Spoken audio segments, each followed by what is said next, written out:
जय माता दी दोस्तों यारो, क्या आप जानते हैं आखिर क्यों भगवान शिव ने बताया स्त्री के कौन सा फूल सूंघने मात्र से ही उसे पुत्र की प्राप्ति होती है? तो आइए सुनते और जानते हैं। वीडियो को शुरू करने से पहले अगर आप सब हमारे चैनल भक्ति में शक्ति 8824 पर पहली बार आए हैं तो अपने इस चैनल को सब्सक्राइब जरूर कर ले। दोस्तों, एक समय की बात है, भगवान भोलेनाथ कैलाश पर्वत पर बैठे हुए थे। तभी माता पार्वती आकर उन्हीं के समीप में बैठ जाती हैं। तभी माता पार्वती कहती हैं, हे स्वामी, आज मैं जब आकाश लोक पर भ्रमण कर रही थी तभी मैं पृथ्वी लोक पर एक बहुत ही अद्भुत दृश्य देखी हूँ। उसे देखकर मेरे हृदय में ममता की मोह उम्र पड़ी मित्रोता भी। भगवान भोलेनाथ कहते हैं, हे देवी, आज आपने कौन सा पृथ्वी लोक पर दृश्य देख लिया है जिससे आप इतना विचलित हो रही हो? तभी माता पार्वती कहती हैं, हे प्रभु, एक गांव में आपका बहुत ही सुंदर मंदिर है। मैंने उस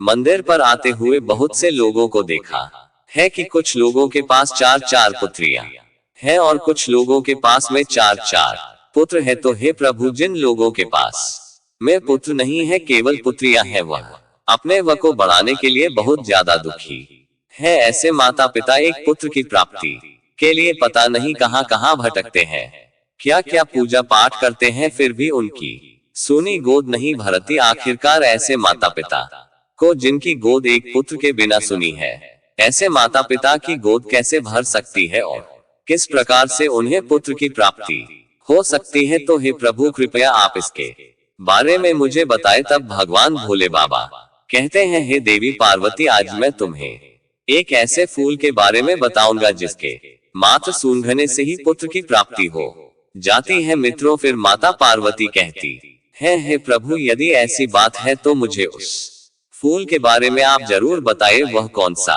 फूल है जिसके सूंघने मात्र से ही पुत्र की ही प्राप्ति हो जाती है? मित्रों, फिर आगे माता पार्वती कहती है, हे स्वामी, आप बताइए वह फूल कौन सा है और उसे किस प्रकार से प्राप्त करना चाहिए तथा उसे किस प्रकार सूंघना चाहिए? तभी भगवान भोले बाबा कहते हैं, हे देवी पार्वती, यह सब जानकारी मैं तुम्हें एक छोटी सी कथा सुना करके देता हूँ, जिसे सुनने के बाद आपके प्रश्न के उत्तर मिल जाएंगे। मित्रों, फिर आगे भगवान भोले बाबा कहते हैं, हे देवी, जो भी मनुष्य इस कथा को पूरे ध्यान और मन लगाकर सुनता है वह भी जान जाता है कि वह कौन सा फूल है जिसे ने मात्र से ही पुत्र की ही प्राप्ति होती है। तभी माता पार्वती कहती है, हे स्वामी, आप इस कथा को मुझे अति शीघ्र सुनाए, क्योंकि मैं ये जानना चाहती हूँ आखिरकार वह फूल कौन सा है और उस फूल का नाम क्या है जिसको सूंघने मात्र से ही पुत्र की प्राप्ति हो जाती है। क्योंकि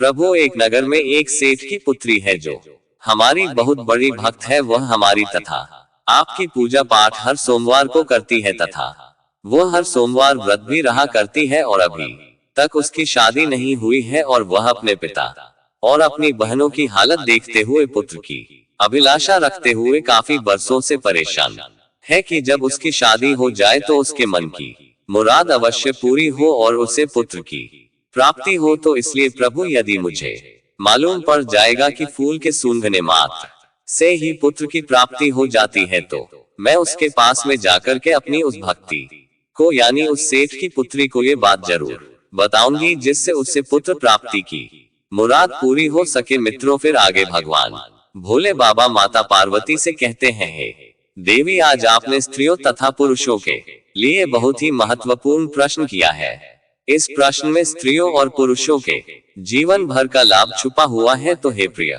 पार्वती, अब मैं उस कथा को सुनाने जा रहा हूँ, आप पूरे ध्यान और मन से सुनना। फिर माता पार्वती कहती है, ठीक है प्रभु, आप कथा को आरंभ करिए, मैं पूरे मन और ध्यान से सुनूंगी। मित्रों, फिर भगवान भोले बाबा कथा को सुनना आरंभ करते हैं और कहते हैं, हे देवी पार्वती, एक बार की बात है, एक किसान था। उसके 6 बेटी थी और 5 बेटियों की शादी हो चुकी थी। 6वीं बेटी जो माता पार्वती और शिव जी की उपासक थी, उसकी अभी शादी नहीं हुई थी। वहीं जिन 5 बेटियों की शादी हो गई थी, उन 5 बेटियों को पुत्री थी, किसी को पुत्र नहीं था। 6वीं जो सबसे छोटी बेटी थी, अभी तक उसकी शादी नहीं हुई थी। किसान इस बात को लेकर बड़ा चिंतित रहता था कि अभी तक 5 बेटियों को कोई पुत्र नहीं हुआ है। लगता है कि 6वीं बेटी को भी कोई पुत्र नहीं होगा। साथ ही किसान के मन में एक विचार और आता था, और वह चिंता में रहता था कि ना तो मुझे ही पुत्र की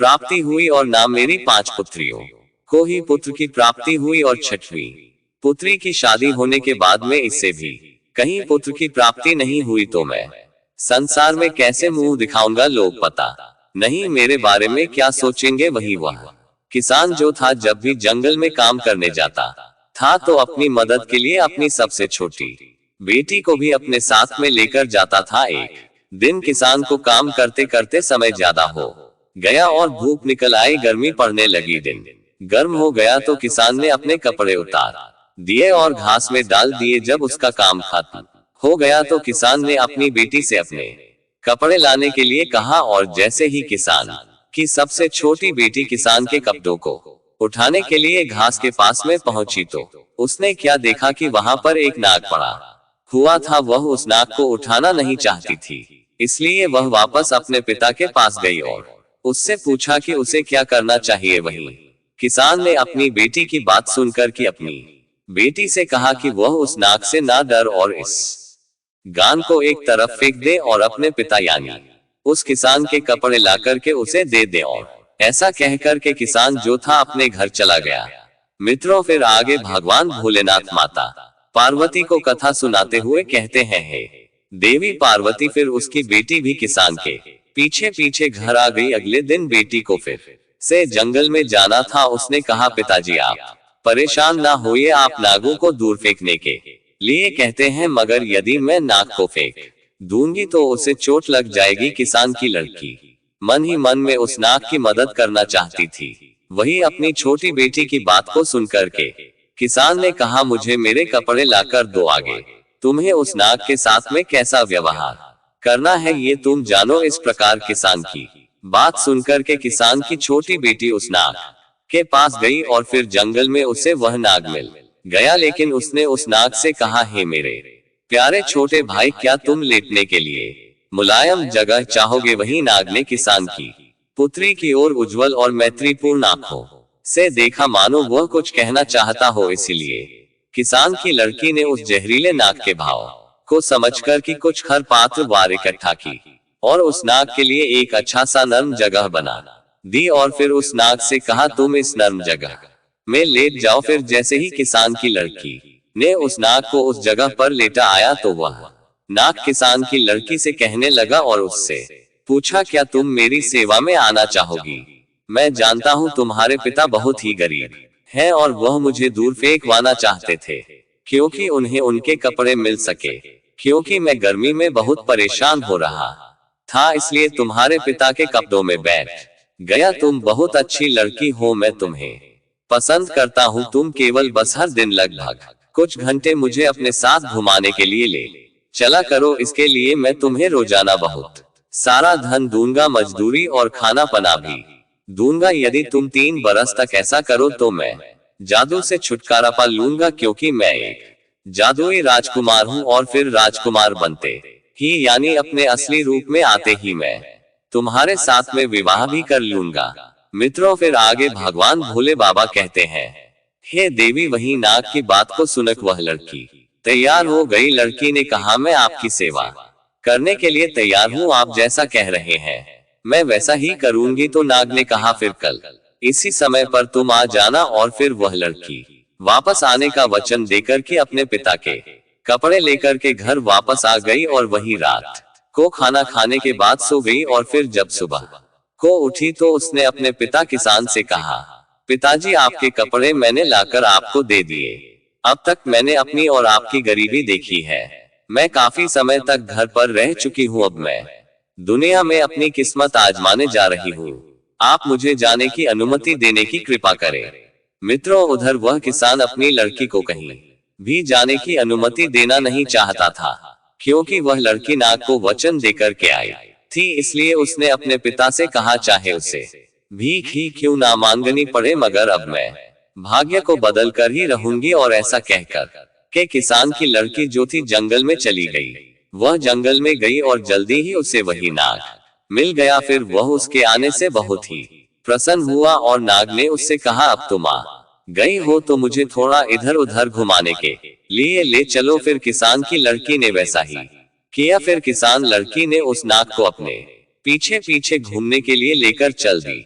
मित्रों, फिर आगे भगवान भोले बाबा माता पार्वती से कहते हैं, हे देवी, जब शाम में घुमाते घुमाते पहले ही दिन का समय समाप्त हुआ तो उस जंगल में एक शानदार महल अचानक प्रकट हो गया। उस महल में एक बड़ा सा कमरा था जिसमें एक बड़ी मेज थी जो खाने पीने की चीजों से सजी हुई थी, जो उस लड़की अपने पूरे जीवन काल में कभी नहीं देखी थी। फिर तो किसान की लड़की ने भरपेट खाना खाया और फिर बिस्तर पर चली गई। और फिर रोजाना हर दिन वह 1-2 घंटे के लिए उस नाग को अपने साथ रखती थी और फिर महल में जाती थी जहां उसके लिए सब कुछ तैयार किया जाता था और जहां उसके लिए शानदार व्यवस्था की जाती थी। मित्रों, फिर आगे भगवान भोले बाबा माता पार्वती को कथा सुनाते हुए कहते हैं, हे देवी, इस प्रकार धीरे धीरे 1 वर्ष बीत जाने के बाद में किसान की लड़की ने उस नाग से अपने पिता से मिलने की अनुमति मांगी तो नाग ने कहा, तुम्हारी इच्छा अपने पिताजी से मिलने की है तो जाओ मिलाओ और अगले दिन वापस लौट आना। और फिर नाग इस शर्त पर सहमत हुआ कि वह तुरंत लौट आएगी। इस प्रकार किसान की लड़की ने अपने पिता और अपने बहनों के लिए सोना और अन्य कीमती चीजें ले ली और अपने घर चली आई। जब वह अपने खजाने के साथ में अपने पिता के पास पहुंची तो उसके पिता और उसकी बहन जानना चाहती थी कि यह सारा सामान उसे कहां से मिला है और इसका मालिक कौन है, लेकिन उस लड़की ने उन्हें कुछ भी नहीं बताया क्योंकि नागराज ने उसे ऐसा करने से मना कर दिया था। यहाँ तक कि किसान और उसकी 5 बेटियों ने उसको बहुत ज्यादा मारा पीटा, लेकिन उसने कुछ भी नहीं कहा। और वहीं अगले दिन वह लड़की उस नाग के पास वापस जंगल में चली गई और फिर उस नाग को हर दिन 1 या 2 घंटे तक घुमाने ले जाती रही।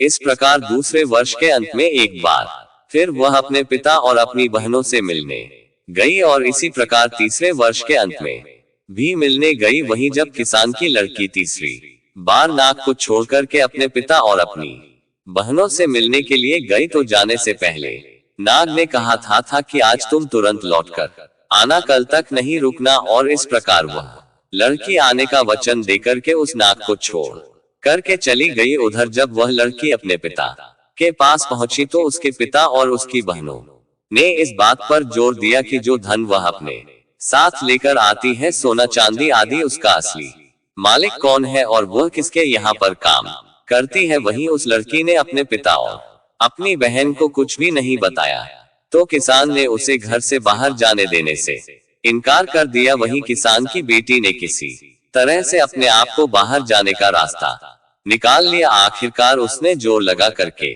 खुद को अलग कर लिया, लेकिन जब तक वह जंगल में लौटी तब तक बहुत देर हो चुकी थी। नाग अब वहां पर नहीं था। मित्रों, दुख की बात तो ये थी कि उसने हर जगह देखा, लेकिन वह महल भी वहां से गायब हो गया था और नाग भी हाँ से गायब हो गया था, क्योंकि जब वह दूर थी यानी अपने पिता के घर में थी तो उस नाग के 3 वर्ष पूरे हो चुके थे और 3 वर्ष पूरे होने पर उसका जादू टूट चुका था और वह नाग वापस एक राजा के रूप में बदल गया था और फिर वह अपने राज्य को वापस चला गया था।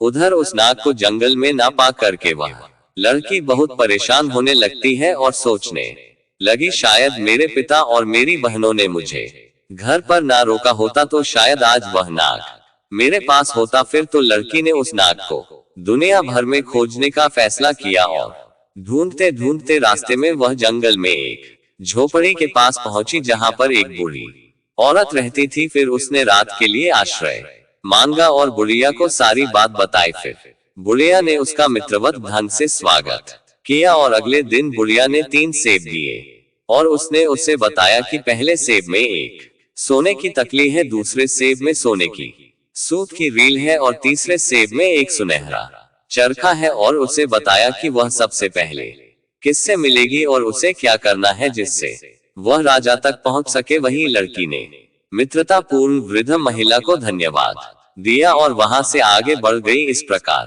किसान की लड़की तीनों सिबों को लेकर के आगे निकल पड़ी। इस प्रकार कई दिनों के बाद में बहुत दूर चलने के बाद जब वह एक कांच के पहाड़ पर पहुंची, वह नहीं जानती थी कि वह इसे कैसे पार कर सकती है। पहाड़ में बहुत ज्यादा फिसलन थी जिससे कि वह हमेशा नीचे की ओर फिसलती थी। अंत में उससे कुछ ही दूरी पर एक लोहार दिखाई दिया। वह उसके पास में गई और उसने अपने हाथों और घुटनों में घोड़े की नाल बांध ली और पहाड़ पर चढ़ गई।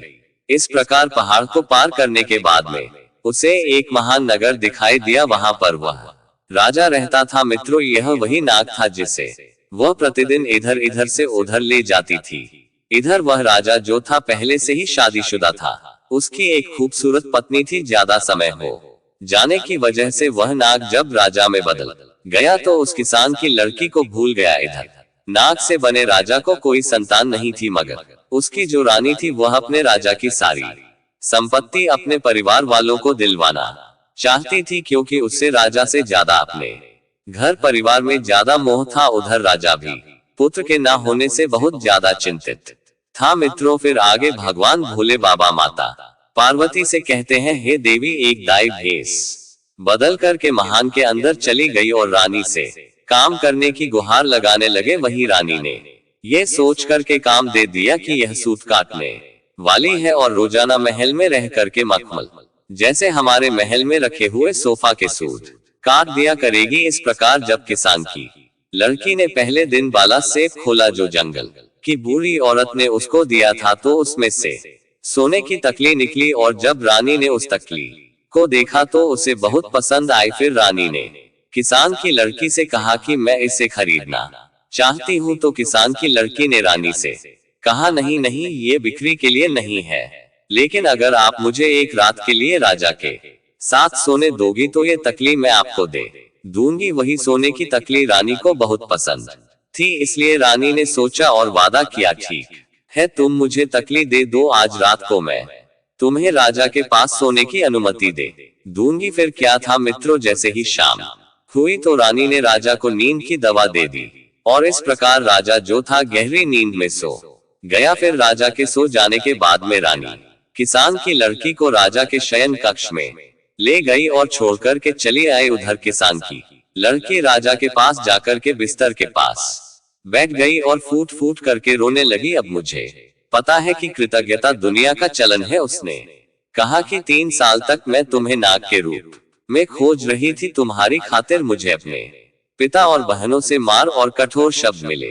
कांच के पहाड़ पर चढ़ने के लिए मेरे हाथों और घुटनों में घोड़े की नाल बंधी गई और अब तुम सब कुछ भूल गए हो कि आपने मुझसे शादी का वादा किया था और यहाँ तो आप अपने पत्नी के साथ में सुख पूर्वक जीवन बिता रहे हो। आपने मेरा बिल्कुल भी इंतजार नहीं किया।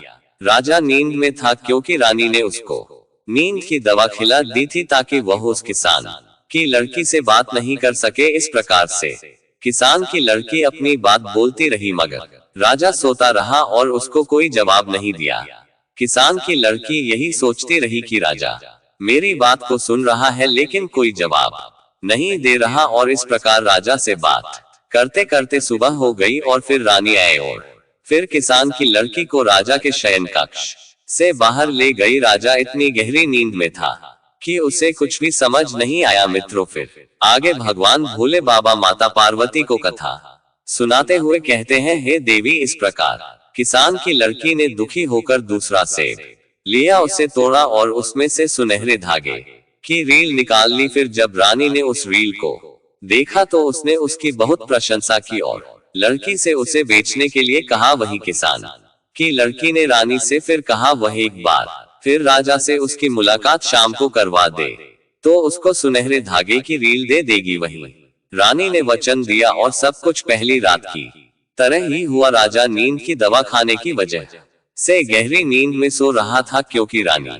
ने दूसरी रात भी राजा को नींद की दवा खिला दी थी और उस दवा से इतनी गहरी नींद राजा को आई कि कोई भी रोना धोना या शिकायत राजा को जगा नहीं सकती थी। हालांकि राजा के एक सेवक ने रानी को राजा के शयन कक्ष में चरखा लाते हुए देखा था और इसीलिए वह राजा का जो सेवक था वह राजा के शयन कक्ष के बाहर चुपचाप खड़ा हो गया और उसने रेशम काटने वाली की सारी बात सुनी और फिर अगले दिन उसने राजा को सब कुछ बताया जो उसने देखा और सुना था। मित्रों, फिर आगे भगवान भोले बाबा कहते हैं, हे देवी रानी, इस प्रकार जब राजा को मालूम पड़ गया कि जब मैं नाग था और एक लड़की ने जो किसान की लड़की थी, मेरी बहुत सेवा की और मैंने उससे शादी का वादा किया था। आज वह मुझे ढूंढते हुए मेरे महल तक आ गई है। मुझे उससे मिलना चाहिए मित्रों, लेकिन राजा क्या कर सकता था। सुबह होते ही रानी जो थी उस किसान की लड़की को राजा के शयन कक्ष से बाहर ले गई थी। इधर तो राजा किसान की लड़की से मिलने के बारे में सोच रहा था और उधर किसान की लड़की ने अपना आखिरी सेब खोला, वह सुन चरखे वाला था। वहीं जब रानी ने इस बार सुनहरा चरखा देखा तो उसने कहा यदि वह उसको सोने का चरखा दे दे तो वह इस रात को भी राजा के साथ उससे सोने देगी। वहीं किसान की लड़की मान गई और उस शाम रानी ने एक बार फिर अपने राजा को नींद की दवा दी, लेकिन इस बार राजा सचेत था क्योंकि इस बार सेवक के द्वारा उसे सारी बात मालूम पड़ चुकी थी। वही राजा ने इस बार दवा पीने का केवल नाटक किया। उसने चुपके से दवा को डेस्टिन में डाल दिया और फिर लेट गया और सोने का नाटक करने लगा। वहीं जब राजा सो गया तो रानी जो थी किसान की लड़की को यानी सूत काटने वाली को राजा के शयन कक्ष में लेकर आ गई। लड़की उदास होकर के राजा के बिस्तर के पास में गई और वहीं पर खड़ी होकर फूट फूट कर रोने लगी और कहने लगी, अब मुझे पता चला है कि कृतज्ञता दुनिया का चलन है। 3 साल तक मैंने तुम्हें नाक की तरह तुम्हारी खातिर मुझे अपने पिता और बहनों से मार और कठोर शब्द मिले। कांच के पहाड़ पर चढ़ने के लिए मेरे हाथ और घुटनों में घोड़े की नाल बंधी थी और तुम ये सब कुछ भूल गए और रानी के साथ में रहकर के सुख पूर्वक जीवन जी रहे हो। अब मेरा क्या होगा मित्रों। फिर आगे भगवान भोले बाबा कहते हैं, हे देवी, इस बार राजा चुपचाप हर बात सुनता रहा लेकिन सोने का नाटक करता रहा। वही राजा ने मन में विचार किया कि एक मेरी रानी है, वह है जिसके लिए मैं इतना प्यार करता हूँ और वह मेरी संपत्ति को अपने मायके वालों को देना चाहती है, मुझे सम्मान तक नहीं देती। और एक ऐसी लड़की गरीब किसान की जो मुझे ढूंढते हुए यह तक आए और जब मैं नाक के रूप में था तो उसने मेरी जी जन से सेवा की। फिर तो राजा ने ऐसा सोचकर के अगले दिन एक बड़े उत्सव के भोजन का आदेश दिया और उसने रेशम काटने वाली महिला को यानी उस किसान की बेटी को अपने दाहिनी ओर जगह लेने के लिए आमंत्रित किया और फिर भरे दरबार में राजा ने किसान की लड़की के साथ में शादी की और सभी ने भोज ग्रहण किया। वहीं शादी होने के बाद में पहली रात को जब किसान की लड़की सो रही थी, वह लक्ष्मी जी की उपासक थी और पुत्र की कामना मन में लेकर के रात को सो रही थी। उसी समय लक्ष्मी जी उसके सपने में आए और उससे कहा, बेटी तुम चिंता मत करो, आज मैं तुम्हें एक ऐसे फूल के बारे में बताती हूँ जिस फूल को मासिक धर्म पूरा होने के बाद में जो भी स्त्री इस फूल को सूंघ लेती है और सूंघने के बाद में मिलन करती है और जब गर्भ धारण होता है तो निश्चित ही उससे पुत्र की प्राप्ति होती है।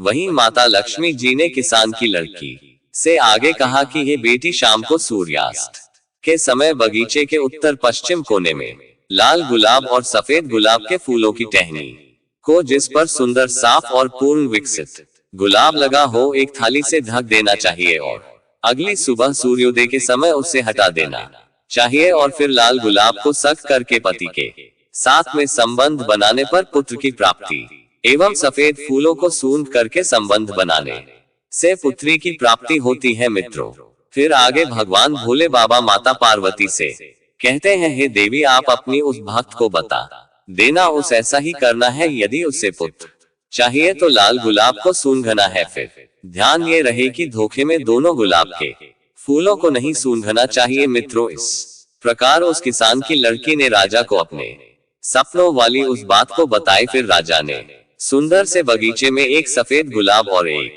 लाल गुलाब का पौधा लगवाया। फिर जब उन पौधों पर फूल आए तो राजा ने एक सफेद फूल वाली टहनी को और एक लाल फूल वाली टहनी को ली और उसे उल्टा करके रात में दबा दिया। वहीं सुबह रानी ने मासिक धर्म से निवृत्त होकर के यानी किसान की लड़की ने मासिक धर्म से निवृत्त होकर के स्वच्छ होने के बाद में लाल रंग के फूल को सूंघ लिया और राजा के साथ में संबंध स्थापित किए, जिससे रानी को गर्भ धारण हुआ और समय पूरा होने पर रानी को एक पुत्र की प्राप्ति हुई। फिर तो राजा ने खुशी के मारे पूरे राज्य में खुशी के नगाड़े बजवा दिए, मिठाइयां बंटवा दी। इतना ही नहीं, किसान की लड़की ने किसान को यानी अपने पिता को भी यह बात बताई और अपनी बहनों को भी फूल वाली बात बताई। यहाँ तक कि राजा की पहली रानी को भी उसने ये फूल सूंघने वाली बात बताई। फिर तो सभी को पुत्र की प्राप्ति हुई और जिसने पुत्री चाहिए उसे पुत्री की भी प्राप्ति हुई। मित्रों फिर आगे भगवान भोले बाबा माता पार्वती से कहते हैं, हे देवी, इस प्रकार से उनके घर में सबके जीवन में सुख की अनुभूति होने लगी और इस तरह से उन सबको पुत्र की प्राप्ति हो गई और फिर उसके परिवार में सभी का जीवन खुशियों से भर गया। दोस्तों, अगर यह कहानी आप लोगों को पसंद आई हो तो कमेंट बॉक्स में हर हर महादेव लिख करके वीडियो को लाइक करके चैनल को सब्सक्राइब करके बेल आइकन ऑल पर प्रेस कर लीजिए, जिससे आप सभी लोगों को प्राचीन कथाएं और कहानियां सबसे पहले प्राप्त हो सके। मित्रों, वीडियो को पूरा देखने के लिए आप सभी लोगों का धन्यवाद। अगर आप सब हमारे चैनल भक्ति में शक्ति 8824 पर पहली बार आए हैं तो अपने इस चैनल को सब्सक्राइब जरूर कर ले। धन्यवाद।